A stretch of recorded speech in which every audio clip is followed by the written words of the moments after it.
성경 속 여인들의 신앙과 삶, 믿음의 여인들. 미리암, 자신을 과대평가했던 지도자. 출애굽기 15장 19절로 21절. 바로의 말과 병거와 마병이 함께 바다에 들어가매 여호와께서 바닷물을 그들 위에 되돌려 흐르게 하셨으나 이스라엘 자손은 바다 가운데서 마른 땅으로 지나간지라. 아론이 누이 선지자 미리암이 손에 소고를 잡음에 모든 여인도 그를 따라 나오며 소고를 잡고 춤추니 미리암이 그들에게 화답하여 이르되 너희는 여호와를 찬송하라. 그는 높고 영화로우심이요 말과 그 탄 자를 바다에 던지셨음이로다 하였더라. 민수기 12장 1절로 15절. 모세가 굿수 여자를 취하였더니 그 굿수 여자를 취하였으므로 미리암과 아론이 모세를 비방하니라. 그들이 이르되 여호와께서 모세와만 말씀하셨느냐 우리와도 말씀하지 아니하셨느냐 하매 여호와께서 이 말을 들으셨더라. 이 사람 모세는 온유함이 지면의 모든 사람보다 더하더라. 여호와께서 갑자기 모세와 아론과 미리암에게 이르시되 너희 세 사람은 회막으로 나아오라 하시니 그 세 사람이 나아가매 여호와께서 구름 기둥 가운데로부터 강림하사 장막문에 서시고 아론과 미리암을 부르시는지라. 그 두 사람이 나아가매 이르시되 내 말을 들으라. 너희 중에 선지자가 있으면 나 여호와가 환상으로 나를 그에게 알리기도 하고 꿈으로 그와 말하기도 하거니와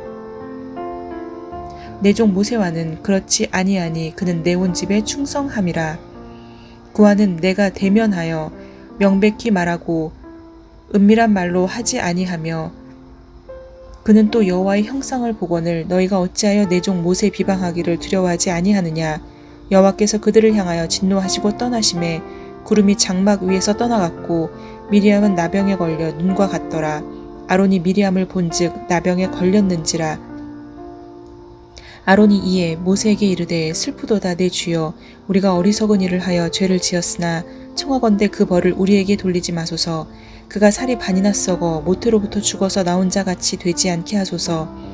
모세가 여호와께 부르짖어 이르되 하나님이여 원하건대 그를 고쳐 주옵소서.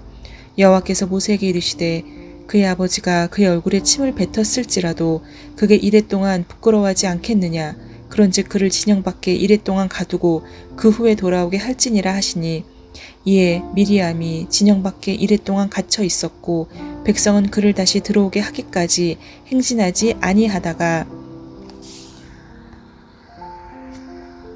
다음은 민수기 20장 1절입니다. 첫째 달에 이스라엘 자손 곧 온 회중이 신광야에 이르러 백성이 가데스에 머물더니 미리암이 거기서 죽음에 거기에 장사되니라. 하나님이여 나를 살피사 내 마음을 아시며 나를 시험하사 내 뜻을 아옵소서. 내게 무슨 악한 행위가 있나 보시고 나를 영원한 길로 인도하소서. 다윗 시편 139편 23절로 24절. 미리암은 똑똑한 아이였다. 미리암의 어머니가 어린 동생의 생명이 달린 중대한 일을 그녀에게 선뜻 맡길 정도였다. 그녀는 용감하고 재치 있게 자기 임무를 완성해서 히브리 여인인 자기 어머니를 애굽 공주와 만나게 했다. 그렇게 구출된 어린 동생은 훗날 그들의 가족과 하나님의 백성에게 덕을 끼치게 되었다.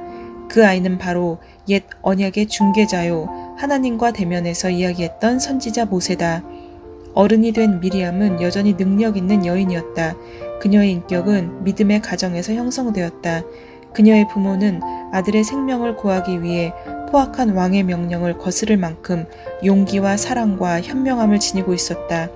그녀의 부모인 아브람과 요게벳 그리고 그녀의 가족은 매우 특별한 존재였다. 그 가정에서 동시에 이스라엘 민족을 섬긴 세 명의 위대한 지도자, 즉 모세, 아론, 미리암이 배출되었기 때문이다. 훗날 하나님께서는 미가 선지자를 통해 다음과 같이 선포하셨다. 내가 너를 애굽 땅에서 인도해내어 종 노릇하는 집에서 속량하였고 모세와 아론과 미리암을 보냈느니라. 모세가 말썽 많은 자기 민족을 애굽에서 가나안으로 인도해낼 때 그는 대제사장인 그의 형 아론과 선지자인 누리 미리암의 도움을 받았다. 미리암은 모세와 늘 동행하는 누이일 뿐 아니라 지도자의 책임을 가진 동역자였다. 독신인 그녀는 특별한 일을 위해서 하나님의 부르심을 받았다. 그녀는 최초의 선지자, 즉 하나님의 대언자가 되는 특권을 가지고 말과 행동으로 하나님의 위대하심을 선포했다. 그녀의 삶은 하나님과 그분의 백성을 사랑하는 것으로 이루어졌다. 이스라엘에 많은 여인이 있었지만 미리암은 오직 한 사람뿐이었다. 하나님은 그녀에게 높은 지위를 맡기셨다. 민족 전체가 그녀에게 의존했고 그녀는 그 일에 전적으로 헌신하며 생애 최고의 만족을 얻었다. 홍해의 이적이 군중들의 간담을 써늘케 했던 때 그녀는 100세에 가까운 나이였다. 하나님의 백성에게는 구원을 가져온 물이 하나님의 원수에게는 멸망을 가져온 엄청난 사건이었다. 그 일을 두고 모세는 백성들과 함께 내가 여호와를 찬송하리니 그는 높고 영화로우심이요 말과 그 탄 자를 바다에 던지셨음이로다 라고 하나님을 찬송했다. 남자들이 즐거운 노래를 시작하자 여인들이 노래를 이었다. 그날부터 이스라엘은 미리암 때문에 이 이례적인 승리에 대해 언제나 노래를 부르게 되었다. 그녀가 첫 줄을 불렀다. 나이가 많았지만 그녀는 정력이 넘치고 젊었다. 그녀는 손에 소고를 잡고 모세의 노래를 이어받았다. 여자들에게 여호와를 찬송하라 그는 높고 영화로우심이요 라고 즐겁게 외치며 춤을 추라고 격려했다. 미리암은 타고난 지도자였다. 여인들은 즉시 그녀를 따랐다. 그리고 비록 미래를 예견한 것은 아니었지만 그들의 노래는 긴 광야 생활의 원동력이 되었다. 노래를 부르면서 걸으면 더 잘 걸을 수 있었고 덜 지루했다. 백성들의 불순종 때문에 여행은 오랫동안 계속되었으므로 하나님의 신실하심으로 서로를 격려해야 했다. 그들은 말과 그 탄 자를 바다에 던지셨음이로다 라고 노래하며 새로운 용기를 얻었다. 그러나 미리암에게 치명적인 자기 교만이 찾아왔다. 그녀는 강한 여인이었다.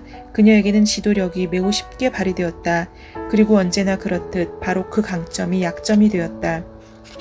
사람들은 환경이 내적 인격을 드러낸다고 말한다. 미리암의 내적 인격을 드러낸 환경은 모세가 구스 여인과 두 번째 결혼을 했을 때였다. 미리암이 그 사실을 받아들이기 어려워한 것은 충분히 이해된다. 하나님의 사람인 모세가 다른 민족의 여인과 결혼한다는 것은 이상한 일이었다. 혹 그녀가 자신이 미혼이었기 때문에 단순히 모세의 삶에 또 다른 여인이 출연한 것에 민감하게 반응한 걸까?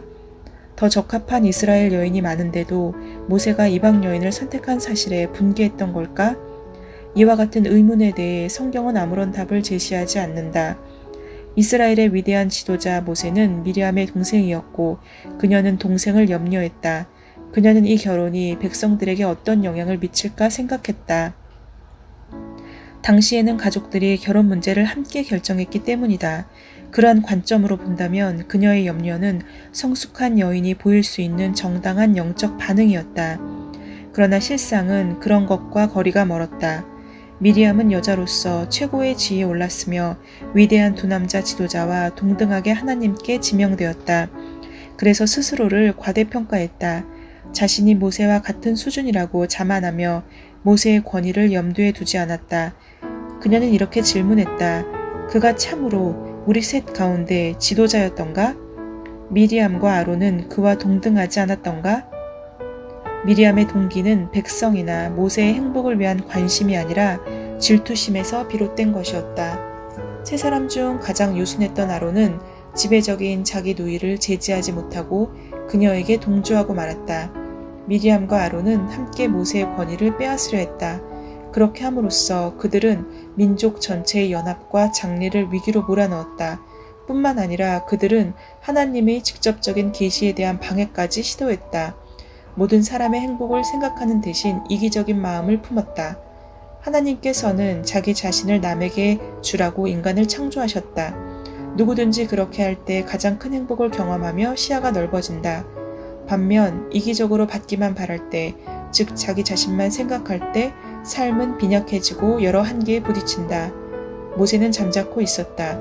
자신을 방어하려는 욕망을 조금도 보이지 않았다. 모세의 권리를 방어해 주시는 분은 따로 계셨고 그것은 미리암과 아론에게 두려운 일이었다. 하늘에 계신 하나님께서 이 땅에서 무슨 일이 일어나고 있는지 듣고 알고 보셨기 때문이다. 하나님께서는 즉시 모세의 지도력에 대한 반항을 중지시켰고 반항한 자들에게 벌을 내리셨다. 혼비백산하여 떨며 아론과 미리암은 하나님 앞에 불려나가 무릎을 꿇었다. 그들은 하나님께서 그 사태를 어떻게 판단하시는지에 대해 들었다. 모세는 겨룰 자 없는 지도자일 뿐 아니라 모든 선지자보다 높은 위치에 있는 자라는 말씀이었다. 하나님께서는 모세를 하나님과 그분의 백성들 사이에 중보자로 세우셨다. 모세를 매우 존중하셨기 때문에 막연한 수수께끼나 분명치 않은 꿈으로 그와 말씀하지 않으셨다. 즉 그분은 사람이 친구에게 하듯 공개적으로 분명하게 모세에게 말씀하셨다. 그런데 미리암과 아론은 하나님께서 높이 존중하시는 그를 공격하고 말았다. 하나님께서 경건한 공의와 권위로 책임을 물으셨을 때 그들은 변명할 말이 없었다. 결국 그들은 모세를 해롭게 한 것이 아니라 자신들에게 해를 끼쳤다. 하나님께서 지명하신 중보자 모세는 장차 오실 구세주를 상징했다. 따라서 모세를 배척한다는 것은 사실상 메시아를 배척하는 것이었다. 그것이 사태를 그토록 심각하게 만들었던 이유다. 하나님께서 분노하시며 그들을 떠나셨을 때 미디암은 한센병자가 되었다. 그것은 환자의 힘을 서서히 파괴시키는 가장 끔찍한 병이다.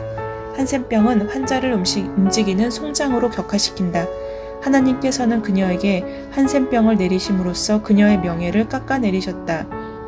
수년 동안 무리 가운데 앞장서서 노래하며 다른 여인에게 하나님을 찬양하도록 격려했던 여인이 이제 지도자의 대열에서 쫓겨났다. 한때 그토록 청청하게 하나님을 찬양했던 그녀의 목소리가 이제는 누가 자기에게 가까이 오려 하면 부정하다고 소리쳐야만 했다. 그녀 몸의 지체들은 결국 떨어져 나갈 때까지 점점 더 흉측해질 것이다. 그녀는 죽을 때까지 절뚝거리며 외로운 삶을 살게 되었다. 미리암은 자기의 죄가 하나님 보시기에 얼마나 큰 것인지를 매우 고통스럽게 경험했다. 그녀의 행동은 아비가 대중 앞에서 자녀의 얼굴에 침을 뱉는 것처럼 수치스러운 일이었다. 그녀는 자신을 지나치게 높이 평가하는 사람에게 하나님께서 어떻게 벌 주시는지 알 수 있도록 많은 사람 앞에서 벌을 받아야 했다. 용감하고 활동적인 여인 미리암은 하나님의 저주에 대해 아무 답변할 말을 찾지 못했다. 아론이 먼저 마음을 가라앉히고 자기에게 주어진 징계를 인정했다. 그리고 모세에게 말했다. 슬프도다 내 주여. 그는 모세를 형제라고 부르지 않고 내 주라고 부르며 모세의 권위를 인정했다. 우리가 어리석은 일을 하여 죄를 지었으나 청하건대 그 벌을 우리에게 돌리지 마소서. 아론은 미리암의 죄와 자신을 동일시했다. 그러나 미리암의 회복을 위해 하나님께 간청한 자는 대제사장인 그가 아닌 모세였다. 모세가 하나님의 심판을 찬성하거나 미리암과 아론을 꾸짖었다는 기록은 찾아볼 수 없다. 그는 오직 하나님께 기도했고 그의 기도는 미리암의 고통을 일생에서 일주일로 감해주었다. 미리암의 태도는 자신뿐 아니라 자기 민족에도 해를 끼쳤다. 그들의 여행은 그녀의 죄 때문에 지연되었다. 미리암이 다시 그들에게 들어올 때까지 민족 전체가 나아가지 못했다. 미리암이 진 밖에서 보낸 7일은 그녀에게 정신적인 양식이 되었을 것이다. 이 일을 통해 그녀는 하나님께서 그분의 지도자들을 친히 지명하신다는 것을 이해했을까? 하나님의 질서 안에서 그분이 남을 섬기기 기뻐하는 겸손한 사람에게 지도권을 맡기신다는 것을 깨달았을까? 그래서 좀 더 사려 깊은 사람이 되었을까? 더 정결케 되었을까? 성경에는 더 이상 그녀가 대적했다는 기록은 없다. 그 경험이 미리암의 장점과 유용성을 파괴시켰을까? 그녀는 예언하는 은사를 잃어버렸을까? 성경은 그렇게 말하지 않는다. 다만 그녀의 백성들이 약속한 땅에 들어가기 전에 그녀가 죽었다고 기록한다. 미리암은 정상에 올랐던 여인이다. 그것은 하나님께서 맡기신 특별한 위치이자 사명이었다. 미리암이 그 지위를 하나님을 명예롭게 하는 데 사용한 이야기는 우리에게 도전을 준다. 그러나 미리암의 삶은 하나님의 인도하심에 자기 주관으로 바뀌어갔다. 그것은 분명 매우 교묘하게 일어났을 것이고 그녀는 그러한 변화를 깨닫지 못했을 것이다. 그녀가 만약 제때에 자기 마음을 살폈다면 하나님의 심판을 막을 수 있었을 것이다. 그랬다면 자신을 과대평가하여 자기 영역을 넘어서는 잘못을 범하지 않았을 것이다. 당신의 삶을 정직하게 평가해보라. 당신의 행동은 하나님의 주권을 의지하는가? 아니면 자신의 주권을 의지하고 있는가? 초기에는 좋은 본을 보였지만 이후 나쁜 본을 보여준 미리암의 삶에서 무엇을 배울 수 있는가? 처음에는 그러지 않았는데 나쁜 마음을 먹게 된 미리암의 모습은 또 저의 모습이 아닐까 생각됩니다. 좋은 일이 생기거나 잘된 일이 생기면 그것이 내가 한 일인 것처럼 생각할 때가 있는데 그런 건 역시도 하나님이 하시는 일인데 마치 내가 해낸 것처럼 생각하는 것 자체가 또 잘못된 생각임을 반성하게 됩니다. 하나님께서는 그분의 지도자들을 친히 지명하시고 그리고 하나님의 질서 안에서 겸손한 사람에게 지도권을 맡기신다는 그 사실이 오늘 배우게 된 교훈입니다. 또한 어떠한 인생의 과정에서 정상에 오른다 할지라도 그것이 끝이 아니며 또한 하나님이 주신 어떤 은혜의 마지막이 아니고 거기에서 교만하거나 거기에서 불순종을 하게 되면 하나님께서는 언제든지 그것에 대해서 우리를 벌하실 수 있다라는 것. 그런 면에서는 하나님은 또 무서운 분이시지만 하나님께서는 모세를 절대적으로 신뢰해 주셨던 것처럼 하나님께서 한번 지명한 그런 지도자는 끝까지 믿고 책임을 지신다는 것, 그것은 우리에게도 마찬가지라고 생각이 듭니다.